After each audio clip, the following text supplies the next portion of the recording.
What is up, everybody? Welcome back to the Geek Pantheon. I am Eric, and today we have the review for Critical Role Call of the Netherdeep, an adventure starting at 3rd level through 12th level from Wizards of the Coast. First off, thank you to Wizards of the Coast for sending me a copy for review purposes. Without them, I literally could not do these videos in the timeline that I do them. So, huge thank you to them. So, first and foremost, non-spoilery bits.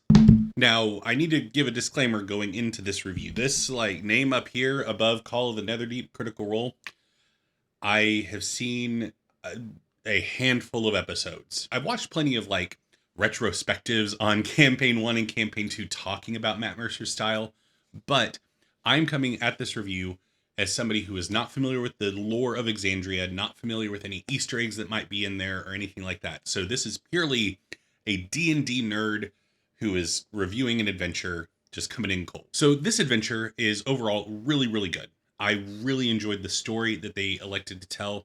There's a heavy focus on character, not only of the player characters, but also the NPCs that surround the characters. This is a very story heavy adventure. If you are looking for an adventure that you can just flex your tactical combat muscles and kind of murder your way through the storyline, this isn't the one for you. In fact, you're going to miss out on a lot, and it's not going to feel very satisfying in the end if you don't take the time to learn about the NPCs, learn about the villain, learn about the antagonists, and really buy into the story as a whole. So, I really liked it, but it plays to my sensibilities as both a DM and a player. The other big thing to discuss before we get too big into spoilers is the rival system. So this is a thing that they've talked about in a lot of the marketing for the adventure, that these characters on the front, these 5 right here, kind of making up the border, these are your rivals, the rivaling adventure party that's on the same path as you. And I will say that they pulled it off as well as you possibly can in a tabletop RPG. A lot of people are going to read this and have played like Dragon Age or Mass Effect and feel let down by this cast of NPC characters. Simple fact of the matter is, it's up to your DM to fill in a lot of the blanks. The rival system is a phenomenal skeleton upon which you can build. So what I mean by that is they give you the rivals. They give you their names, their backstories, their wants, their goals, their needs, all of that. And then they introduce them to the party. They set up a very clear, concrete in chapter 1. Here is the meat for each of these. And then beyond that point, at each milestone, it gives you kind of a check-in of where is each of these characters at right now, mentally, emotionally, physically, and it's up to you to do something with that. As a DM who typically, when I look at published adventures and when I've run them in the past, I cut bunches of things and add others and modify the rest. So if you are somebody who was agitated by Icewind Dale and Strixhaven, and you will continue to be agitated by this, of WotC not providing everything in a published adventure, of requiring you as a DM to do some of the legwork when you pick up an adventure, then you're probably not going to be happy with this. And I'm not dogging anybody who feels that way. It's totally valid to feel like you are buying a product. That product should be a finished product. For me, it's not a big deal because I would be modifying things anyway and adding things to it anyway. So the rival system is not turnkey, ready to go right out of the gate. You as a DM have to do some stuff with those characters as the adventure goes on. Okay, and in terms of keeping things spoiler free, that's about as far as I can go. I will say, if you are a player considering whether or not you want to buy this for your DM, that would be a very nice thing to do. Rather than convincing them to go buy it for them. But if you are somebody that values tactical combat and new and interesting monsters as a driving force for new adventures that you pick up, this one may not be a good pickup for you. There's not really anything super interesting from a mechanical tactical standpoint when it comes to the new monsters included. There are some interesting monsters, but they're interesting from the context of the story, and they're not reinventing the wheel mechanically.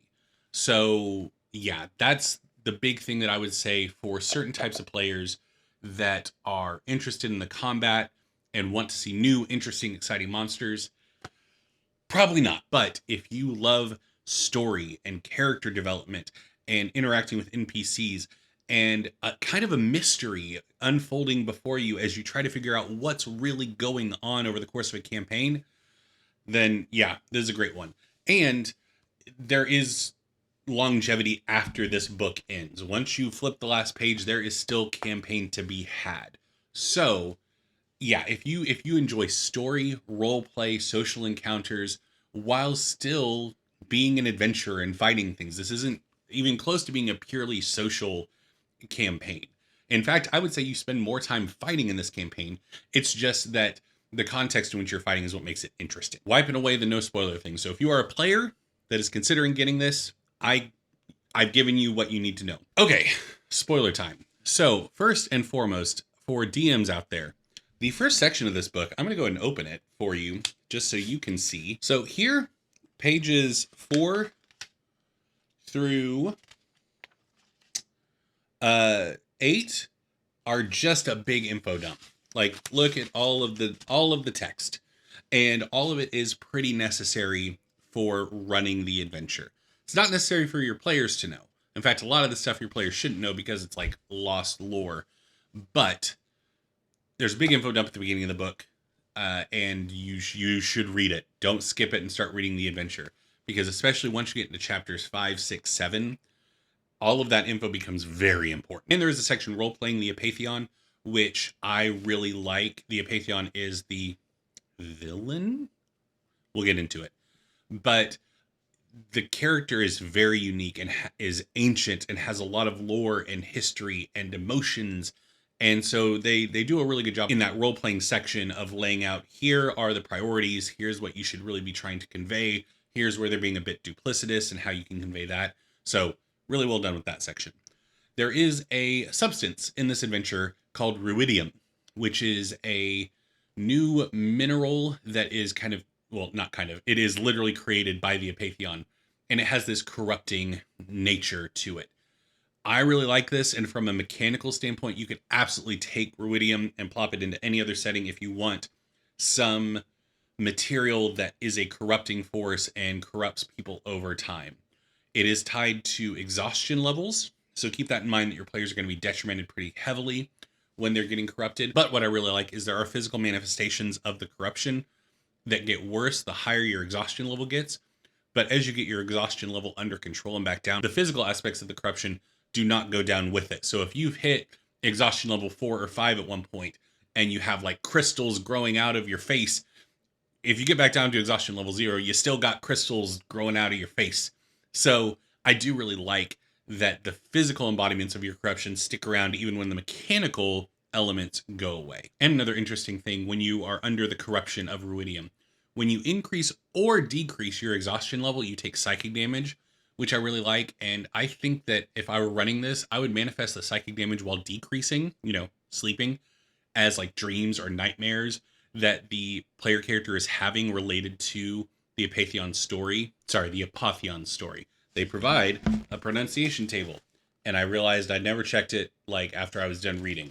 So Apatheon. But yeah, having dreams or nightmares related to the Apatheon story would be a really cool way of manifesting that psychic damage. And when they increase their exhaustion level, you could have the same thing happen if you want. But I really like that the psychic damage happens when you're decreasing the exhaustion level as well. Just no matter what you do, you're getting hurt, because the corrupting force should carry weight and be shown as like, yeah, ruidium does some really cool stuff, but there's a reason why it's bad. And then next we get the rivals section with lovely art for each of our rivals here.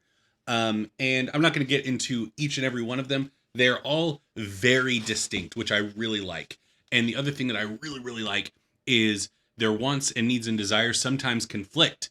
Like when you're meeting them in chapter 1, there's especially one event where your party can like cheat to have a better chance at winning. Basically, you're only allowed one representative per party, but you can lie and say, no, I don't know this person, and we can both participate. And so if you do that, and then afterwards you meet two of the rivals that were there, one of them is super agitated and annoyed that you would cheat, and the other one kind of smirks and thinks, that's pretty good job. So I love that. I love that the rival party isn't a monolith. They each have their own personalities, which I like, and their own moral codes. And so that's a really good good job. The only downside and what I would modify as I ran the adventure is the fact that you basically, when you're determining if the rival party is friendly, indifferent, or hostile, you basically look at every relationship. So if everybody in your if you have 5 players in your party and there's 5 in the rival party and they're all intermingling, then there's like 25 different data points that you need to look at to determine how does this party feel about these people. And I think that you could take the Strixhaven relationship rules with like the 0 +1 +2 -1 -2. I think you could take that to give this a bit more nuance, because then you could just add up all the numbers and see. And even then, at the same time, depending on different points, I think it would be interesting if, it reflected the conflict that this party feels internally with their own wants and needs and desires. Those distinctions applied to how they felt about the player characters. And so if, let's say, at the end of chapter 3, there's a moment where there's a big point of conflict, where the rival party has been hired by this person to do the thing that the party is currently doing, and they come upon them.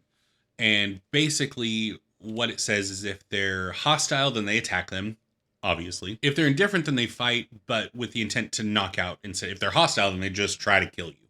But if you're indifferent, it's nothing personal. They got a job, so they just try to knock you out to take the thing.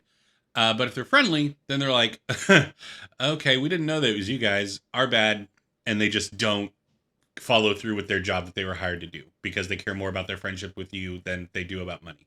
Which, great. But what I think would be more interesting is looking at, like, if you want to just do the math and figure that out, fine. That's still going to be compelling and interesting to the players, and be like, oh, our choices mattered. Awesome. But what would make it even more interesting is, let's say that the party is kind of a mixed bag with everybody except for one party member who just universally likes the party. Let's say Dermot, who's the goblin cleric that looks like Yoda. See? That's a Yoda right there. Holy Yoda. But let's say, because he has a pretty even keel personality as portrayed in the book, let's say he likes everybody in the party. They all seem like chill, cool people. And so when you do the math, they're indifferent. So it's like, well, we got a job to do. So I guess we're going to do the job and try to knock these fools out and take the thing. And then you have Dermot step in and make a persuasion check to his party to be like, hey, no, like these are good people. Like, they've helped us before. They've helped me. They're nice to me. They're nice to all of you, except for you if the party was jerked to one particular party member. But he could beseech them to chill out and just not put money above relationships and let him roll. And then if he passes, do the friendly option. If he doesn't pass, then do the indifferent, where the leader of the party, AO, is just like, sorry, Dermot, but we got the job. And you can make that unique to each one of the rival party members. Or the inverse, if there's somebody that like really hates the party. Like, let's say first impression was terrible, and you could do the opposite, where it's a persuasion or intimidation check or deception check where they lie about the party. And let's say like that everyone else is friendly, and it's like, oh, okay. And one of them just really hates the party. It's like, God, no, like they left us for dead at one point, or just make something up that makes sense in the context of your campaign. And then it can bring it down to indifferent. So if you have outlier rival party members, allow them to like pull. I really think I'm going to do a whole video on the rival system, because I really like it and I have more that I want to say, but this video is going to be way too long if I keep going. So rivals, good, but do more than what the book provides you. You need to do more than what the book provides you, but you could do even more than what the book provides you. Also, one more thing about the rivals, but this isn't about the rival system. It's how the rivals are written. The backstory things here, from a character backstory, either at PC or NPC, if you just want a quick, concise way to write a character backstory, read these sections, because it's where they come from, who are they, what do they care about? Boom. Past, present, future. There's also a great section for character creation that lays out what do the characters know, because like I said, you get a big old info dump at the beginning of this book, and I appreciate the fact that they took the time to say, okay, you know everything now. Here's what the player characters would know. It's really nice and can allow you to overlap information in an interesting way based on what you know and what you know that they know. Chapter 1, the festival, and then the Emerald Grotto. Festival games do a great job of being diverse enough to where every party member can participate in one regardless of where their key strength ability score is, which I appreciate. You're not going to have a party member that feels left out. And in fact, a lot of them allow multiple party members to participate. So you also don't have the problem of like, well, I wanted to participate in this one, so did I. Well, only one of us can. There's one where specifically it says the rules say only one can, but as I said before, you can lie. The Emerald Grotto race. So the party, regardless of how well they roll, is one of the top two teams that participated. But so they race the rival party through the Emerald Grotto, trying to find the thing. It's fine. The race is fine. The only thing that I will say is it is very much enter this room. Here is problem. Here is check or combat.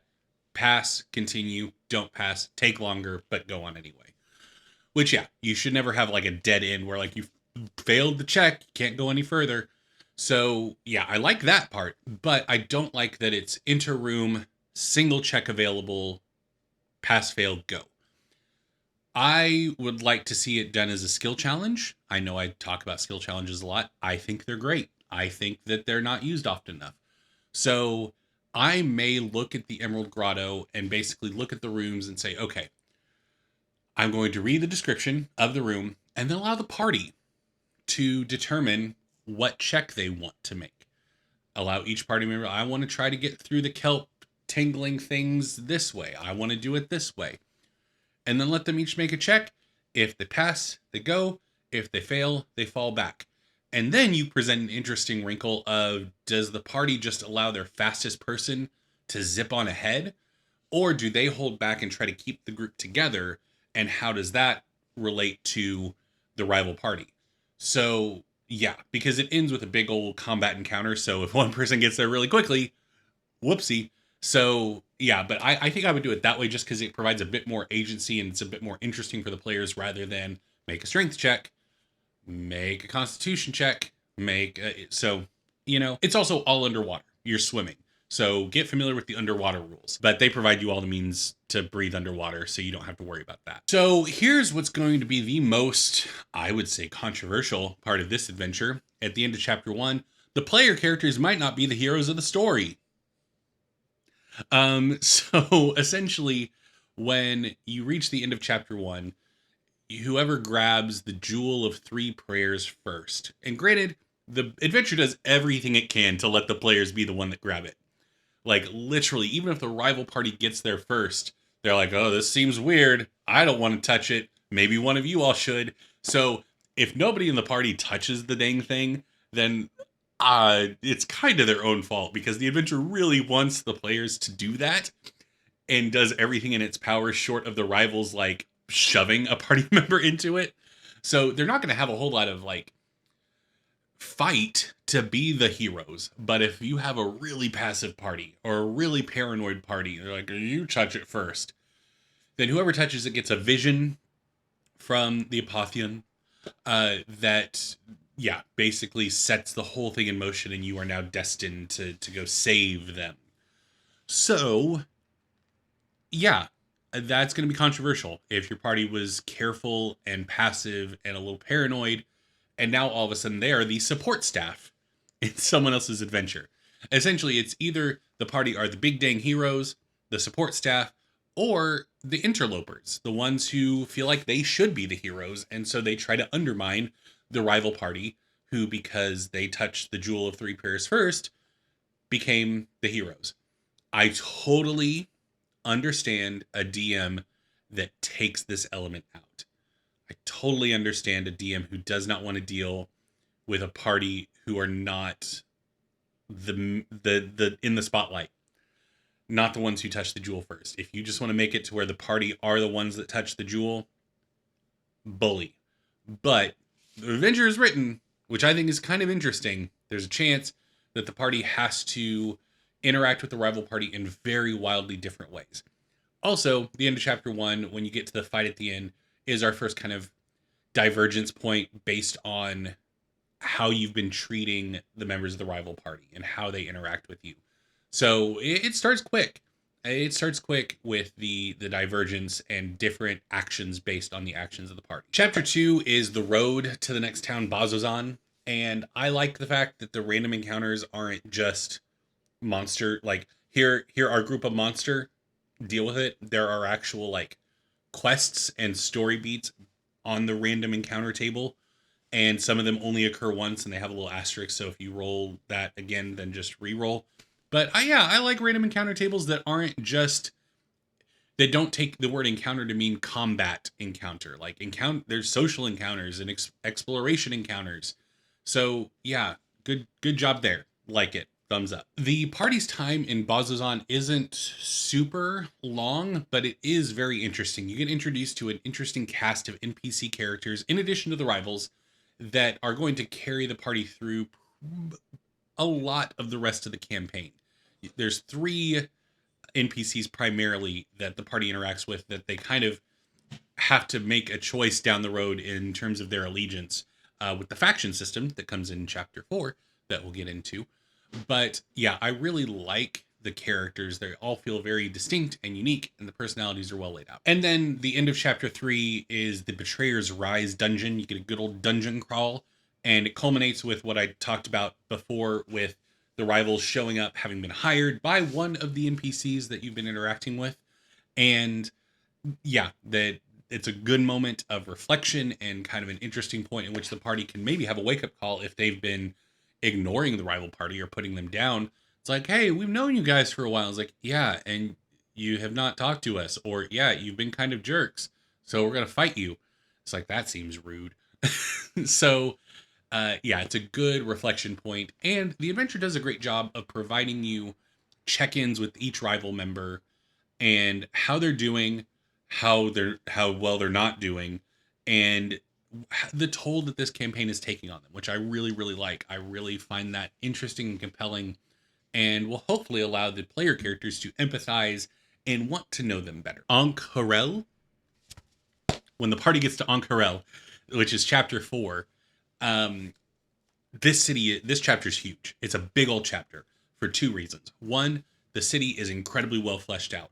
One of the reasons I fell in love with Eberron as a setting is the way Keith Baker writes his source books is they're just full of plot hooks, with like the description of every NPC is a plot hook. And you get a lot of that with the description of Ankh-Harel. Every shop that you read about is like, oh, that's interesting. Oh, that's interesting.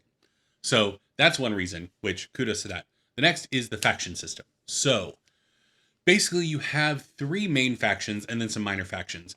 But the 3 main factions that the party basically needs to pick who they're going to elicit for sponsorship for the rest of the campaign. They don't have to, but it provides a narrative push forward. Much like the rival system, the faction system in this book is a great framework. It's good. The storylines that they do are really good. The reality of it, though, is that you have a word count and a page count when you're publishing something, and it would be impossible to do a fully fleshed out quest line, like basically 3 distinct chapter 4s of this adventure based on the faction that you are participating with. It gives you the bones. It gives you the skeleton of that, basically, of the quests that the party is going to be completing on behalf of this faction. The faction system I like. I think it's compelling, but it is sparse. It is the bones. It's not the whole body. Like, for example, in one of the faction quest lines, you got to go stop a casino robbery. Very compelling and very interesting. You get no maps of the casino. No maps. You get descriptions of the important places in the casino, the parts relevant to the quest, but you don't get anything else in terms of the interior of that casino for that quest. So that's when you as a DM need to step in and be like, okay, let me figure out the map, if I'm playing with maps and minis, or at least figure out the entirety of the casino and what's going on and what's happening. That's a good example. So that's what you need to kind of expect going into the faction quest, is doing some of the heavy lifting and helping the adventure along the way. But I will say the factions are interesting and very distinct. They all want very different things. They are all motivated by very different things, and they each have a minor cast of characters. Faction quests. Basically, every faction has 6 quests. The first 3 take place in Ank'Harel, the next 2 take place in Kelmaro, and the last one sends you into the Netherdeep. But you get all the quests in Chapter 4, and you're learning about the quests that relate to the information in chapters 5 and 6. And so when I was just reading it cover to cover, like I do for these reviews, I was kind of confused. I was like, wait, what? Oh, I need to go to the next chapter, figure out what they're talking about. So I understand why they wanted to have all the faction quests in one spot, but from a layout standpoint, it can be a little confusing. So just a heads up when you're reading through it, that when you get to quest 4, 5, and 6 for each faction, you need to look in the future chapters to understand what they're talking about. The Drowned City is pretty... It is a prelude to the Netherdeep. There's not a whole lot there. It's dungeon, part of it's above water, part of it's underwater. And I put a question out in the Discord, link down below, for questions about this book going into this review. The only one I got was from Farron, one of our Discord members, who asked about the aboleth that is in this chapter. The Elixian aboleth. So this is an aboleth that's convinced that it is the Apotheon. It is convinced that it is the holy one that the party need to free, but it is mean and can kind of emotionally torment the party through mechanical means, which is interesting. From a narrative standpoint and those mechanical bits, super cool. Like this whole section of the book, page 123, is talking about the Elixian aboleth, where it is, and the poisoned emotions that it can inflict on the party, and the mechanical effects that it has. That is very interesting and very cool. When you get to the monster card, I was confused. It is mechanically extremely similar to the regular vanilla aboleth, except it is CR 12 instead of CR 10. But the only differences I could find was that the mucus cloud is different. It potentially restrains and requires a strength saving throw. It only gets 2 tentacle attacks on its multi-attack instead of 3, and the tentacles don't have the constitution saving throw that the regular aboleth does. And I'm just, and it doesn't have one of the legendary actions where it can make a perception check as a legendary action. And I'm just confused as to why it's 2 CR levels higher. The attack modifiers aren't any bigger. It's dealing less damage, in fact, on one of its attacks. Instead of 3d6, it's 2d8. So I'm confused by the stat block, honestly. I'm not the mechanics guy. Those of you that have watched a lot of this channel know I'm the flavor narrative roleplay guy when it comes to D&D. I am not the person to break down all the mathematical nuances of CR. So maybe I'm just missing something. Once you get this in your hands, let me know down below if I've just missed a huge thing that states why the Elixian aboleth is CR 12 instead of CR 10, because I don't get it. The only other thing is its enslave property that it still has is a recharge 4 through 6 instead of just 3 times per day, which maybe that makes it more powerful. It just depends on how many rounds of combat that it's going to go. Because obviously if it goes longer than 3, there's the possibility that it's going to have more chances to use enslave. But if it goes less than 3, then it literally has made no... In fact, it might be more detrimental if they use it and can't roll the recharge, because it's recharge 4 through 6. So you have a 50% chance of it recharging. But yeah, just let me know. But having said all that, the flavor of it is great. And it will be a memorable and compelling encounter because you're dealing with an aboleth that thinks it's a demigod and thinks that it made this great noble sacrifice for the world. Okay, and then essentially, Kelmaro is the last opportunity for the party to backtrack, to go back into Ank'Harel and buy stuff, heal up, rest. Once you're in the Netherdeep, you're in the Netherdeep. And chapters 6 and 7 are just progression. You're going forward the whole time. But in the right DM's hands, the Netherdeep might be the most memorable dungeon I've read. It would be the most memorable to play through because it is a manifestation of the Apotheon's mind and sorrow and emotional torment and guilt and shame and frustration And so there's these different layers. It's almost like Dante's Inferno, that there's these different layers that are manifestations of different things. And it is so good, and you're getting flashes of lore for the story and the Apotheon. And yeah, it's really well written, and it seems like it's really well paced. It has a good balance of story and combat, and not really puzzles in the way that you would think when I say puzzles, but definitely things that you need to figure out. But page 165 of this book contains the most upsetting and disturbing bit of art that I have ever seen in a D&D 5th edition WotC published book. And I, because I had to deal with witnessing this, am going to force you all to see it as well. I showed it to my wife, and she asked, "Why would you show me that?" That is a sea of hands. A sea of hands. And the description makes it worse. The description of this room makes this image worse. It's called the Cavern of Many Hands. And the worst part is, they're not aggressively like grabbing you and trying to pull you down. It's about like his longing for emotional and physical connection. So they just reach up and try to like hold your hand or like gently caress you, and that makes it. Whew. And then chapter 7, The Heart of Despair, is just the final boss fight. The whole chapter is the boss fight, but you need that chapter to convey this fight because it's 3 stages. Gotta love that trope, but it works really well because you are fighting different layers and aspects of the Apotheon and how they view themselves, because there are 3 endings essentially. One is the neutral ending. I'll start with that one, where the party kills the Apotheon, because as the characters have gone through the Netherdeep, you've learned about the person behind the Apotheon, Alexian, and his struggle to become the Apotheon and what it's cost him. And in addition to that, you've had opportunities throughout the Netherdeep to make decisions in how the party deals with problems. And you get visions of Alexian's life, and the way you interact with those as well have a major impact on his emotional state in the final boss fight. And you get advantage on certain rolls to try and talk him down. So neutral ending is you kill him. All the ruidium is destroyed and life goes on. It's the bittersweet ending because it's this person that could have been redeemed, that desperately wanted to be redeemed and wanted people to remember the sacrifice that he made for all of them.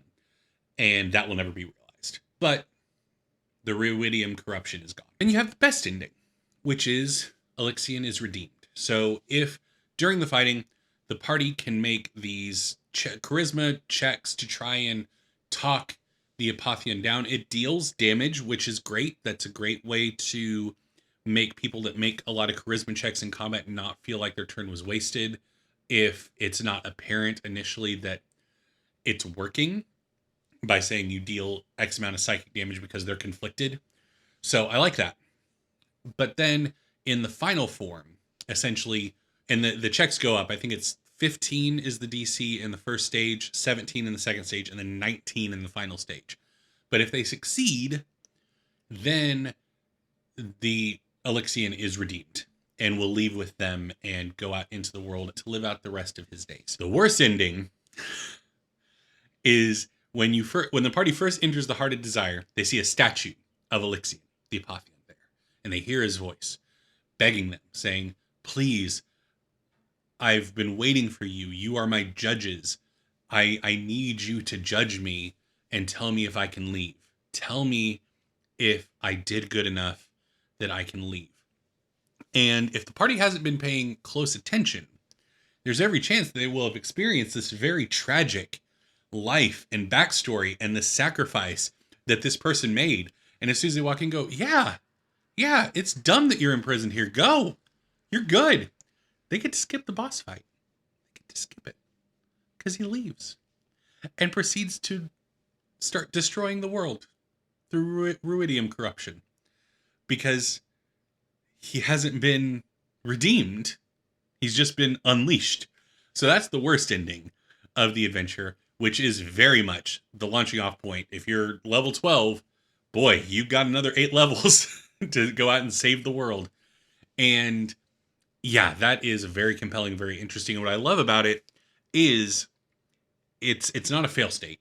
The worst ending is not you screwed up, the world is destroyed automatically. It's the start of the next chapter of this campaign, because the party will immediately realize, oh no, what have we done? We have been duped, and be compelled to go fix the problem. And I like that. And I like the fact that it, at least based on reading it, it would be so easy as a player for me to do this, to be empathetic and be like, yeah, this sucks. We're not going to fight you. Obviously, we won't fight you. Why would we fight you? You're a hero. You sacrificed yourself for the world. Go. You're fine. And then as soon as I realize what I did, I'd be like, oh no, more adventuring. And you get a good kind of bow at the end with the rival party who have been with you up to, like, for a good section up to this point. And they'll fight alongside, like, basically right before you enter the Heart of Desire, they're there. And they either begrudgingly join you if they're indifferent, or they fight you if they're hostile, or they join you in your fight if they're friendly. I also got asked about my other highlight monsters in the book. This spooky boy right here, Light Devourer. It's like those creepy fish. The reason I like it, though, is mechanically, it has a thing called light absorption, where if you attack it with radiant damage, or it's in an area with bright light, then it can absorb that light and then, as a bonus action, discharge it and deal radiant damage to everyone around it. And I think that's fun. I think that's interesting, and I think visually that would look really cool, like it absorbing light and then like erupting the light everywhere. So yeah, that's really the only monster that had something really unique and different and engaging. I was like, oh, that's neat.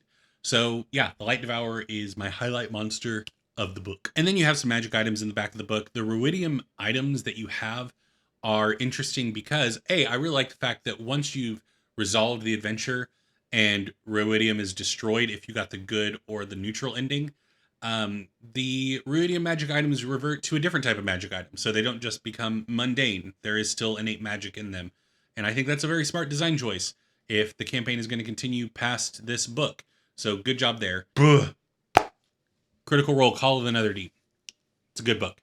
I like it. I know this review has probably gone a little long, but I wanted to make sure that you all knew exactly what you were getting in for. This is a very compelling story with a compelling villain that has an interesting story and wants to manipulate the party. Not necessarily dupe, but definitely manipulate. And so I like the story being told here. I'm a fan of it, and I think it would be a lot of fun to run. I think it would be a blast to play in, because it very much follows that archetype of you start off at a festival in a small town, and by the end of it, you're saving the world. So if you are looking for a very prototypical high fantasy-esque story where you leave your small, sleepy little village to go to progressively bigger and bigger cities to where you're ultimately the heroes that are destined to save the world, this is, yeah, good one right here. But there is room to play with that in here, because like one of the factions wants to harvest Ruidium, and they're not evil. They got some evil members, but they're definitely on the more mercenary side of, like, they only care about what benefits them. So this adventure isn't only for, like, lawful good, we need to save the world type heroes. There is a lot of nuance here that you can play with, but from an overarching storytelling standpoint, it is very much your high fantasy save the world type of story. So if you're into that, I'd recommend it. It's a good book, it's well written, and my complaints with it are pretty minimal. So yeah, it's a good book. Go pick it up.